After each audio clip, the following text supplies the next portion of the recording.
Okay, good morning everyone. A good Chodesh Tov. Please feel free to take coffee or a donut, even in the middle of our shir. We're on page 4, starting the second Maimer. The Maimer Sheni, Emunah and Bitachon of the Nesiva Shalom. Made our way through Maimer Aleph. We should be very proud. Our learning is, as always, dedicated Lila Nishma Shendel Gittel Bas Chaim Shaul. And I appreciate everyone's flexibility coming here. The manager of the home we were meeting in said that we can't meet there for the next several weeks. So, what can I tell you? Emunah Bitachon, page 4. Emunah Bitachon he matrin di'inun chad. Emunah and Bitachon are two things which really are one. Ukitrin rein de lamis parshin. Shleimus ha'emunah kishiyesh Bitachon ima. Emunah is really only complete when it's accompanied by Bitachon. We use these words interchangeably, mistakenly. We talk about Emunah, living with Emunah, having Emunah in Hashem, living with Bitachon. Do you have Bitachon? But they're two different words, which indicates that they're two different ideas and concepts. They're not interchangeable. The greatness of Bitachon, we have a number of psukim. For example, a pasuk in Yirmiyahu, Baruch HaGever Asher Yiftach B'Hashem, V'Hayah Hashem Mivtacho.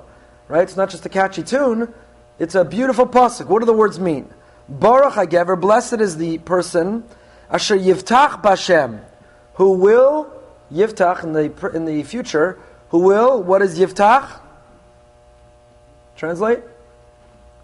Trust in Hashem. Places his trust in Hashem. V'ayah Hashem mivtacho. Which of course begs the question, what's the difference between Asher Yiftach B'Hashem, who will trust in Hashem, and Hayah Hashem mivtacho? What's the difference between the two? Hold that question. V'chein divrei hakasav ha'pasuk in Tehillim, abotchem b'Hashem, kahar Tzion lo yimot li'olam yeshev. Those who trust in Hashem, like Har Tzion, will be able to dwell there forever. Shekoach habitachon shebYehudi hu lo yisod mutzak b'chayav.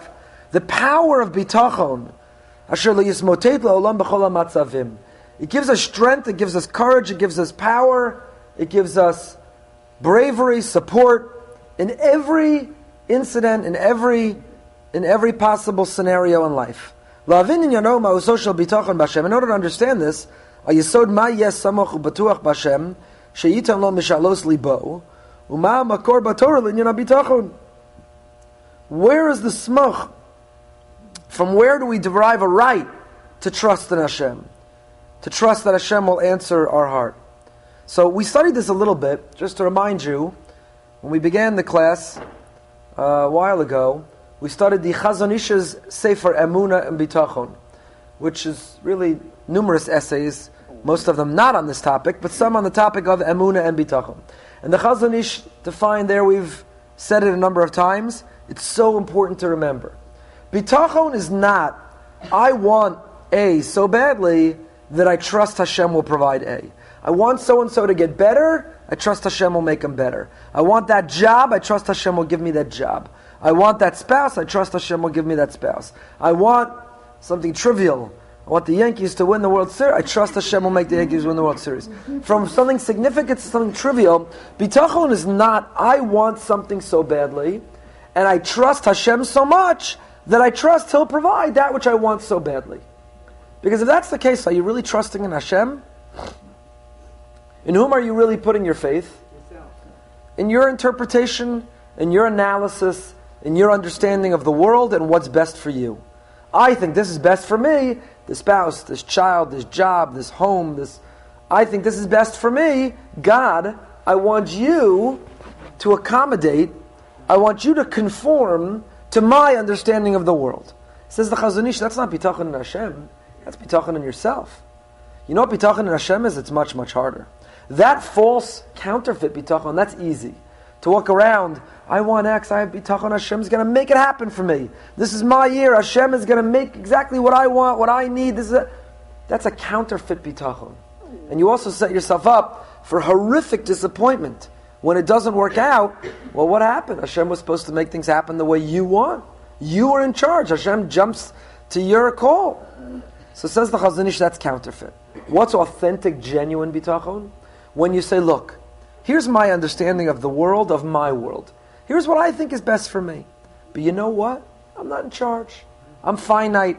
I have a limited view, I have a limited understanding. The Ribbono Shel Olam, the Almighty, He's infinite, He's omnipotent, He sees all. If it's a choice between His way of doing things for my best or my way of doing things for my best, I'm going to go with His way of doing things for the best.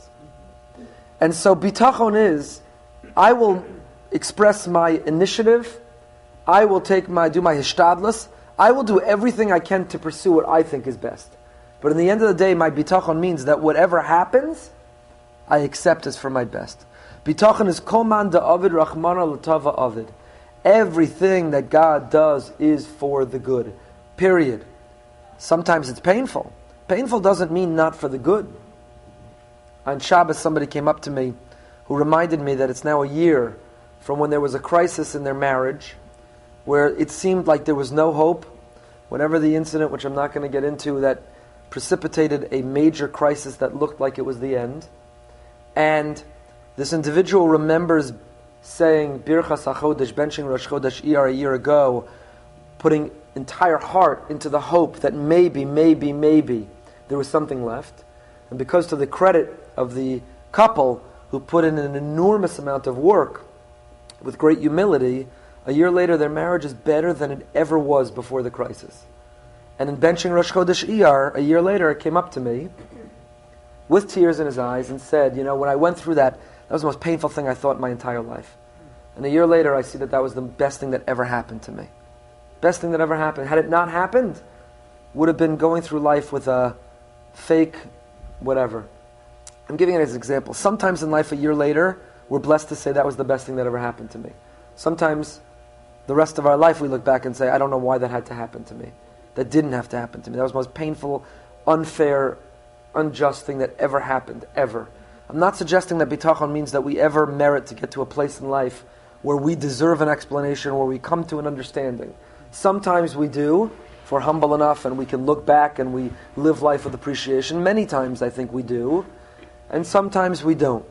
But bitachon is not that counterfeit easy, God will do what I want. It's that whatever God chooses, I will pursue what I think is best, but whatever God chooses in the end, I'm so mech on Him. Bitachon is trust. In Israel, bitachon is security. Why is it called security? You trust security to take care of you. Bitachon is a person makes a haftacha. What's a haftacha? Is a promise. I make a promise to you. You trust my promise. It's all about trust. So bitachon is I trust that Hashem has my best interest in mind. Alright, you're going to take care of it? Betach, trust me. What's the question? Betach, of course I'm going to take care of it. Absolutely. And God is our parent. In the same way that we as parents do things that sometimes our children don't appreciate. You can't go to that event Saturday night. You can't go out dressed like that. You need to wake up and come to shul with me. Why do you hate me? Why do you want to ruin my life? Why do you want to cause me such pain? You don't understand how miserable you're making me. And you say, look, I hear all of that. You think all of that's for your best. I love you more than you could ever know, and I'm doing this for your best, even if it's painful for you at the moment. That's what we know as parents. So HaKadosh Baruch Hu is our parent. And He too does things for us that we say, why would you cause me such pain? Why are you doing this to me? Please. He says, I know it's painful, but I'm your father. And trust me, I'm doing it for your best interest. The most powerful things in my entire life happened Yom HaShoah, when Martin Judovitz, our wonderful, beloved Martin, who spoke and told his story. And when I asked him in that conversation, how did you maintain faith? How did you connect? And he said, and it's not he had like some, I was thinking about it afterwards, it's not like he had some press agent who said this would be a great answer for that question. Let's work it through and come up with a great answer. And it's not like he was like, I'm going to tweet this. Let me Facebook this. This is a great answer. It was with such humility, so humbly. He said, I lost my real parents. I lost everybody I knew. What was I going to lose? My one last father? My Avinu Malkeinu? It was an unbelievable affirmation of faith. So says the Slonim Rebbe in the form of a question, Ma makor le'inyan bitachon? Who says we're entitled to trust that everything Hashem is doing, that He's Avinu Malkeinu? Yesh levar dinei amuna v'bitachon beis chalkei amunahem. I look at our survivors. They are a machayev. I shouldn't say a machayev because that's not fair. That comes from a guilt perspective. It's not that they obligate us, it's that they empower us and they give us support and strength to realize whatever the challenge in our life, every survivor single-handedly went through all the yisurin of everyone we know today combined. Right? We know somebody goes through one tragedy and our heart goes out to them in unimaginable ways. Unimaginable ways. The loss of a child, the loss of a premature loss of a parent, of a spouse, of a car accident, a tragedy, a murder, a suicide, whatever it is, our heart, we can't imagine. One. Every survivor went through that times everyone they knew. It's just, and yet if they can put one foot in front of the other and rebuild and have faith, they are a pillar for us to lean on. They're a source of support. So what is the difference between Amunah and Bitachon? Yesh Levar says the Slonimer, Dinei Amunah v'Bitachon, sorry, just read that. Perish Lahamin, Amunah perish Lahamin Bashem, Shu Borei u'manhig l'chol ha'bru'im, v'hu levado aso oseh v'yasa l'chol ha'masim. Right, the Slonimer is borrowing from the Rambam, from who's the group who sing this song? I don't remember the Jewish music group. But the Slonimer says Amunah is about Hashem's existence. Is it Vekas? Amunah is Hashem's existence. Hu barei u'manig l'chol ha'bruim. He's the creator of all of creation. Hu levado, he alone. Asa, oseh, v'yaseh. He created, he creates, he will create. L'chol ha'masim. Everything that exists only because Hashem wills it. Hu yachid ve'en yachidus kamahu. He's unique. He's singular. He's alone. There's nothing else like him. V'chein ha'amunah b'hashgachaso ha'pratis. And Amunah in Hashem's providence. So, Amunah is about Hashem's existence. He is the creator. He is the first cause. We trace everything back to Him. He is the source of all. V'habitachon hu chelak ha'amunah sheYehudi mechuyev la'amin bi'ava v'kirvasa yisbarach el amo Yisrael. Bitachon is that within Hashem's existence is not just He exists and He created, but He watches from afar.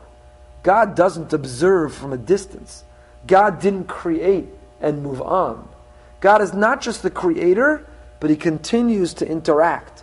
He continues to direct, to supervise. He continues to intervene. V'yesh liyudi yachas miyuchad keben etzel aviv ha'ne'eman v'hamasur. And here, the Slonimer is alluding to the fact that, this is his opinion, not everybody agrees, that the entire world universally, non-Jews too, can have Amunah. God is the source of all. But the notion of bitachon, that I trust in my Father, that He's a Father, that is exclusive to the Jewish people. Shebiyado b'rtzoni yisbarach lahetiv l'chol ha'botchem bo. Mikoach Amunah zu novea ha'bitachon. Ki boteach b'Hashem v'yishuaso. V'av she'ena hagun ve'eno kedai. Kerachem av al banim yerachem HaKadosh Baruch Hu alav. Amunah, the knowledge that God exists, if you're unworthy, doesn't help you. It's nice, you have that knowledge, that's good. It's the correct knowledge. You've come to the correct conclusion. But bitachon means an attitude in the relationship with Hashem that says, you know God, I'm so unworthy. I'm pathetic. I have ignored you. I've neglected our relationship. I'm pathetic. But I know I have bitachon. I trust that you're my Father. You know, a child in a time of need comes to a parent, and in their crisis, no matter how alienated, how distant, how much they've neglected the parent, in that child's kishkas is the belief, the hope, the trust that, you know what? My parent, in the end of the day, loves me. I'm a piece of them. They'll be there for me. I can lean on them when I need them. Right? You intuitively, instinctively turn to a parent, trust in a parent. Bitachon is cultivating within ourselves that Hashem is my tati, Hashem is my father, that Hashem is my mother. Hashem is neither. It's whatever image works best for you. It's egalitarian, there's no feminist motivation, but you want to think of him as a father, you want to think of him as a mother. We actually have one place, I think it's a Medrash or Yerushalmi, which depicts Hashem as a mother. We often describe him as a father, whatever you want. But he's a parent. Hashem is Avinu Malkeinu. He's our parent. And as a parent, who no matter what the child has done, the parent wants to forgive, wants to see the best in the child, wants to go above and beyond for the child. The same is true in Hashem's relationship with us. So Amunah is in the abstract. In the abstract, Amunah is the conclusion of a philosophical discussion. Is there a God? Absolutely. We've discussed in the past, I'm not going to rehash it. The evidence that there's a creator, the evidence of Hashem's existence. Emunah is, I believe, I have evidence, the conclusion I've come to, there's a God. Bitachon is not just that there's a God, not just in the abstract philosophically, but He's my Father. It's not just like, oh, let's talk about human beings and do we come from nowhere and every human has to have a parent. Okay, good, I can close the textbook. I guess I have a parent because philosophically, scientifically, biologically, we've concluded that everybody has to have a parent. But that doesn't speak to my knowing my parents, to my loving my parents, to my trusting my parents. Bitachon is knowing that I'm Hashem's child and knowing that no matter where I am in my relationship with Him, I can lean on Him. Just like the mitzvah of Emunah appears in the Torah, B'dibra HaRishona, in fact, in the first of the 10 Commandments, where it says, as the Rambam says, Yesoda Yesodas v'Amar HaChochmos, the foundation of foundations, the pillar of all wisdom, Leda, to know, Sheyesh HaMatzoi Rishon, that there is a first cause, Hu Mamtzi Kol HaNimtza, He is the cause of all else, V'yediyas HaDavar Zeh Mitzvah Saseh, and to know this is a positive commandment. Shnei Anochi Hashem Elokecha. And the Shlomo discussed this at the very beginning of the first mimer. The idea that this mitzvah is unlike all other mitzvahs. Every other mitzvah I put a check. Shofar check, lulav check, tefillin check, candles check.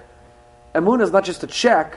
Emunah is what empowers all the mitzvahs together. If you don't have a check next to Emunah, the other checks are really somewhat meaningless. But the first mitzvah, or the mitzvah which is the first of the Aseret Dibros, is Anochi Hashem Elokecha. I think I found it. Is Anochi Hashem Elokecha. Kein marumas b'dibra zu gam chelek ha'emunah shel bitachon. So within the first dibra is the obligation to live with emunah, to go through the philosophical exercise to come to the conclusion that there's Hashem. But within that is also bitachon. To move a b'sefer Ibn Ezra, Shesharlo so Rabbi Yehuda Halevi. The Ibn Ezra, who I think they say was a son-in-law of Rabbi Yehuda Halevi, maybe was a relative of a cousin of Rabbi Yehuda Halevi. There's a big discussion. Rabbi Yehuda Halevi is the author of the Kuzari. My daughter Leora is doing a report on him right now. If you want to know more about him, come to her in a day or two. So Rabbi Yehuda Halevi, the great Spanish poet and scholar, he lived I think the 12th, 13th century, was the author of the Kuzari. He wrote many of the kinos we recite on Tisha B'Av, including the famous Tzion Halo Tish Ali. So Rabbi Yehuda Halevi, the Ibn Ezra, Rav Avram Ibn Ezra, asked Rabbi Yehuda Halevi, Lama nemar no Hashem Elokecha asher tisichem me'eretz Mitzrayim v'lo amar she'asisi shamayim va'aretz. Why does God introduce Himself to us as, nice to meet you, I'm the God who took you out of Egypt? What's more impressive? That God liberated us from Egypt, or that God created the world? Ex nihilo, something from nothing. We don't even know what that means, nothing. Something from nothing. We created something from something. You go to Home Depot, you go to Lowe's, you buy the materials, you create. You have a child, we're blessed with the chemistry to be able to make the child. We create something from something. We can't even comprehend what it means to be able to create something from nothing. That's the greatest thing that HaKadosh Baruch Hu has ever done. It's the most impressive thing on His resume, to be able to create something from nothing. So why does Hashem ask the Ibn Ezra to Rabbi Yehuda Halevi? Why did Hashem introduce Himself to us at Har Sinai? Nice to meet you, I'm glad we're finally talking. I'd like to introduce myself. I am the Lord your God. I took you out of Egypt. First of all, don't they just know that? They just came out of Egypt. They just saw 10 plagues. They just saw the splitting of the sea. They know that He's the one who took them out of Egypt. Why doesn't He refer to the more impressive thing on His resume? I'm God. See the entire world? I created it all. You have a beginning and an end. I am infinite. Why does He introduce Himself with the less impressive thing? So the answer, says the Slonimer Rebbe, is quoting Rabbi Yehuda Halevi's answer, is that within Emunah is bitachon. Why did He choose to introduce Himself as I took you out of Egypt? Because what He was saying was, Anochi Hashem Aborei Umanhig. I'm God, Emunah. I'm the creator, the abstract, philosophy. I created the whole world. I'm the source of all that exists. But Anochi Hashem Elokecha asher tzisichem me'eretz Mitzrayim shebochem bocharti. But I'm also involved in your life. I didn't just create, right? As we've said so many times, the painter paints the painting and moves on. The architect designs the building and moves on. The author writes the book and moves on. Just because you've read someone's amazing book doesn't mean you have a relationship with the author. Just because you went to the Louvre and you saw the Mona Lisa doesn't mean that you know it's... Who painted the Mona Lisa? Da Vinci. Doesn't mean that you know Da Vinci. Just because Emunah, you know that Hashem created everything, and you can admire his Canadian Rockies and the Alps and the Grand Canyon, doesn't mean that you know him. So that's why Hashem says, no, you do know me. Not just Anochi Hashem Elokecha. It's not just Emunah. Don't just come to the conclusion, I exist in the abstract and wow, you've admired my creation. But Asher Hotzeisicha Me'eretz Mitzrayim. I'm involved in your life. I took you out of Egypt. That was me. I was there right behind you. Shebachem Bacharti, I chose you. Even while you were yet unworthy. And this is so relevant to right now, the period in which we find ourselves between Pesach and Shavuos. When we left Egypt, we were unworthy. We were saturated in the 49th level of Tumah. The decadence, the depravity, the licentiousness, the immorality, the corruption of Egypt had left its impact on us. We too thought like Egyptians. We were walking like Egyptians. Right? We were corrupt in our thinking, immoral in our attitude, in our approach, in our behavior. And yet, Hashem said, you're my children. You're my children. I don't care how far you've strayed, what you look like. You're my children. I was reading, I've alluded to the wonderful biography of Henny Machlis, Allah Shalom. So, I think somewhat courageously, the family put a chapter in the book about her parenting. So that's easy. Her wonderful lessons of parenting, Henny's top whatever parenting lessons. Then they get to the part about her off the derech daughter. She took a lot of courage about her daughter who had been off the derech. And they write about it, and then the daughter herself submits something in the book describing her mother. I thought this was so powerful for parents. She says that she knew that, what does it mean she was off the derech was not just religiously. She was involved in drugs. She was involved in all kinds of dangerous behaviors. And she knew they didn't meet her mother's approval. Her mother was not shy to offer her feedback on the lifestyle, the dangers of the lifestyle, and so on. But her mother had an unconditional love as a mother. And so her mother, she describes that she once snuck out and went to Eilat with friends for 3 days and didn't get in touch with her parents. When she finally came home, her mother said, I was worried sick about you. I didn't sleep in 2 nights. I said Tehillim nonstop. You can't do that. And then she said, how was the trip? Well, what'd you do? Was it fun? Right? So that degree of the unconditional love. But she describes that, her mother was a very, very religious woman, and she started wearing pants and started dressing less modestly. And when she would appear with her mother somewhere, her mother never introduced her differently than the other children, never shied away, never introduced her differently than she had when she dressed like a Beis Yaakov girl. And she would say, this is my daughter and I love her and she's so amazing, you have to get to know her. And she felt as loved and accepted by her mother no matter what lifestyle she was living at any time. I think there's a lot of insight in parenting in that. This daughter eventually, though not every time does it work out that way. Not every time does it work out that way, but we never also know. People's stories are not over. The chapters are yet unwritten. And it's the right way to behave even if it doesn't work out the way we want. It's the correct nonetheless. In her case, it worked out. But I think that when I see this in the Slender, it reminds me of that story. The being in the Mem Tesh Shari Tumah.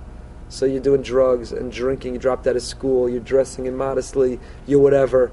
But it's a mother. Loves a child unconditionally. Wants to introduce her, this is my incredible child, and she's so amazing, and I'm so proud of her, and so on and so forth. So Hashem says, you're in the Mem Tesh Shari Tumah, B'ni Bechori Yisrael. This is B'ni, this is my son, my Bechor, the Jewish people.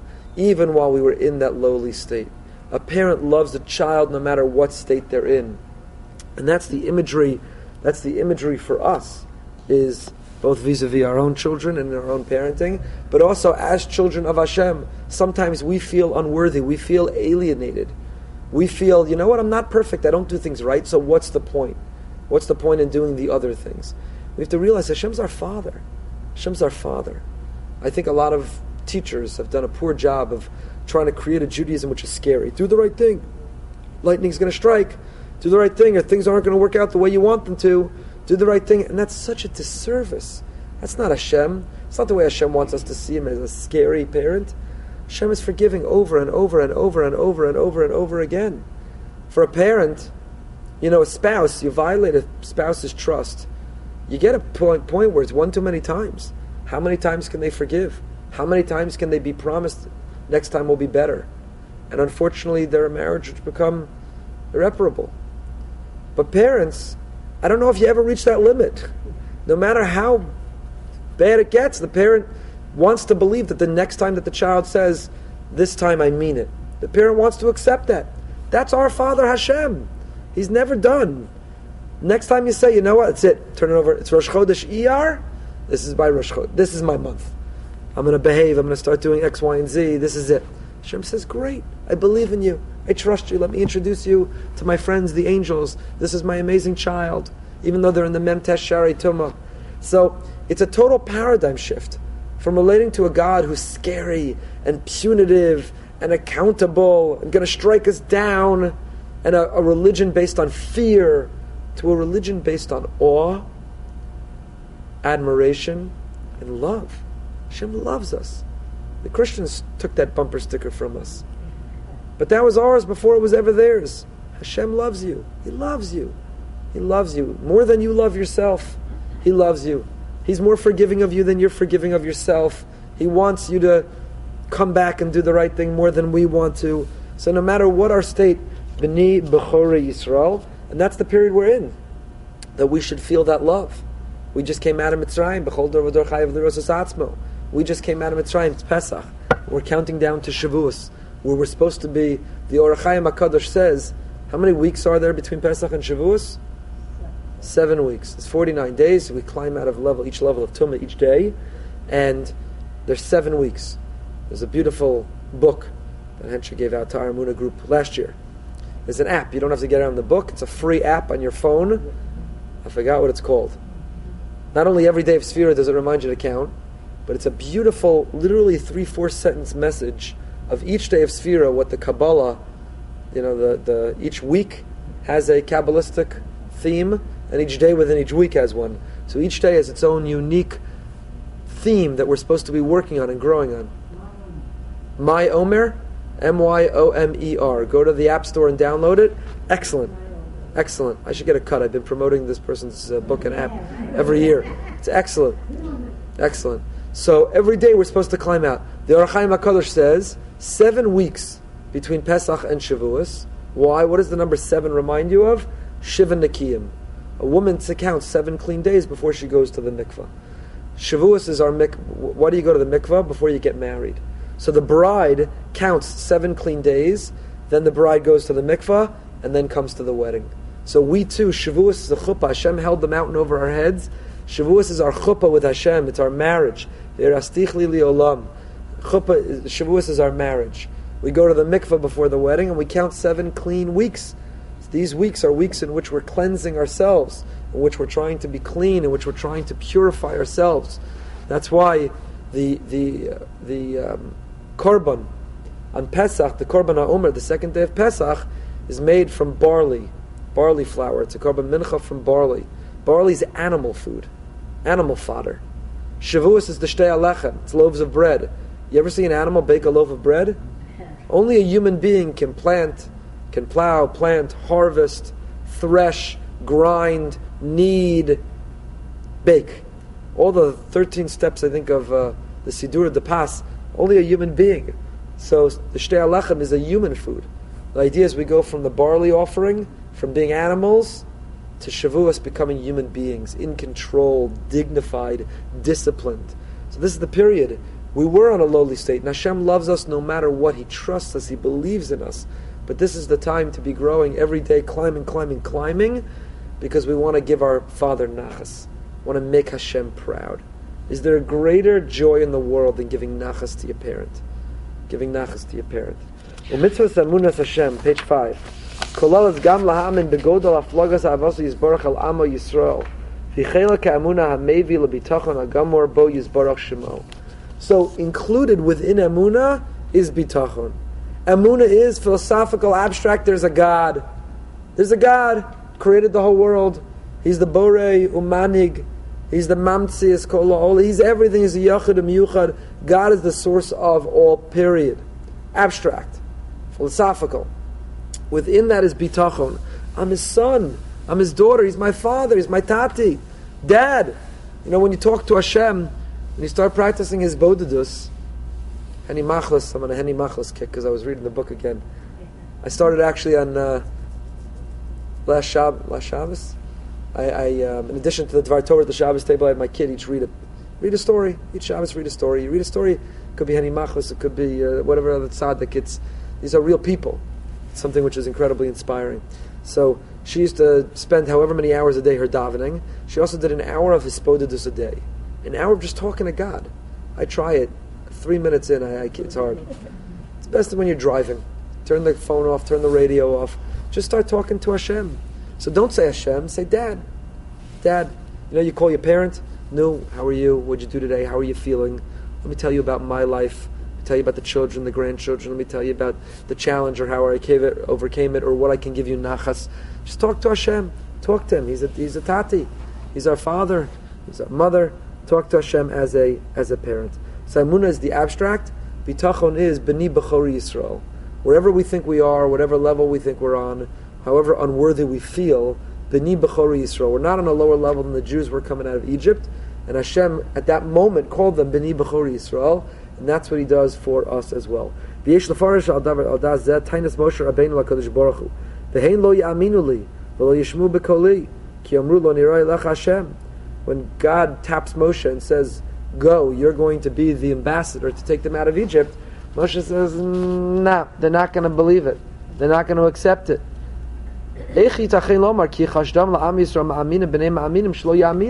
How could it be?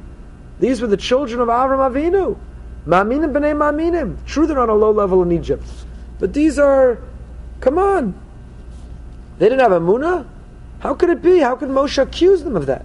Achen perusho ki bevadai ma'aminim ein b'kadosh baruch hu ein lam eschel ka'emunah she'im ha'am nivchar kadosh baruch hu ohev osam. Aken yomru lo nirei lach Hashem lo tziyanu mitzrayim ba'odan ushkuim b'mem teshari tumah v'zeu gam bir maimar hareb ha'kadosh ba'bas ayin zchus yagen aleinu ki Yehudi she'einu ma'amin kadosh baruch hu shochin itam besoch tum osam gam hu min v'kofer be'ikar she'einu ma'amin b'chelik zeh shel amunah b'kesher hanitzchi v'ava sheben kadosh baruch hu Yisrael shezeu shoresh inyan bitachon. Amazing. So what's pshat? When Moshe accuses the Jewish people, they don't believe. What do you mean they don't believe? These are the children of Avraham, Yitzchak, and Yaakov. Of Sarah, of Rachel, and Leah. How could you accuse them of not believing? Says the Slonimer, they had emunah. They knew there was a God, He created the whole world. But Hashem had not yet said, B'ni B'chori Yisrael, you're my child, you're my B'chor. They didn't have the bitachon, because they had not yet been given the promise, the havtacha of bitachon, I'll always be there with you. And that's why they reacted that way. And he ends this section, and we end with this unbelievable statement. We say someone who doesn't believe, we call them a kofir. An apikoros, a kofir, a heretic. You're a heretic, you don't believe in God. Says the Slonimer, quoting the Sefer Bas Ayin, the Rebbe, that, if you believe in God, but you don't believe He's involved in your life, you're also a heretic. You think that you've reached this wonderful level, that you believe there's a God, He created the world. I imagine there's something bigger than myself out there. But if you don't recognize that He just doesn't not just out there, but He's in your life, that's also a form of heresy. Because for us as Jews, it's not just emunah. There's a bitachon within the emunah. It's emunah ubitachon. It's not only that Hashem exists, but to know that the parking spot, the red light, the job, everything that works out doesn't work out, things go well the way they're supposed to, don't go the way they're supposed to. It's all from Hashem. It's all for a reason. It's all gam zulatova. There is a reason. There's a reason. We begin to flip out, we begin to get angry, and then we realize it's what's meant to be. It's what's meant to be. So a dear friend of mine was flying back last night, and they printed on his ticket a time of the flight, and then he got to the gate half hour before that time, and the plane had been loaded and the door was locked. They said, I'm sorry. The plane was still at the gate, and they were pulling out. He says, are you crazy? This is the time of the ticket. I'm here half an hour before the time of the ticket. We're so sorry. We thought it was delayed. That was going to be the time if it was delayed. And they printed it on the ticket. And we were able to leave a little bit earlier, so Nothing we can do. He says, I'm executive platinum status on this airline. What are you talking about? So at that moment, he was describing to me last night, he had a decision to make. He was about to flip out on the person at the gate. It meant coming back 2 hours later to Fort Lauderdale, having to get to Miami Airport to get his car to drive back. It meant another airline where he didn't have status, so he didn't get upgraded. And he was about to flip out. He was about to flip out. And he said, you know what? It's going to create a Chil Hashem. And it's not what's meant to be. If this happened, it's because it was meant to be. So am I going to flip out and make the next viral video against an airline because they did something? So at the same time, he contacted the airline to express his disappointment and collect as many miles as he can from them, which he deserves to do. There's nothing wrong with holding someone else accountable. But that's exactly the notion of what we're supposed to do as Jews. We hold the other accountable. We do what's appropriate. We say, look, I'm disappointed. This went against the protocol. This wasn't right. I was hurt as a result.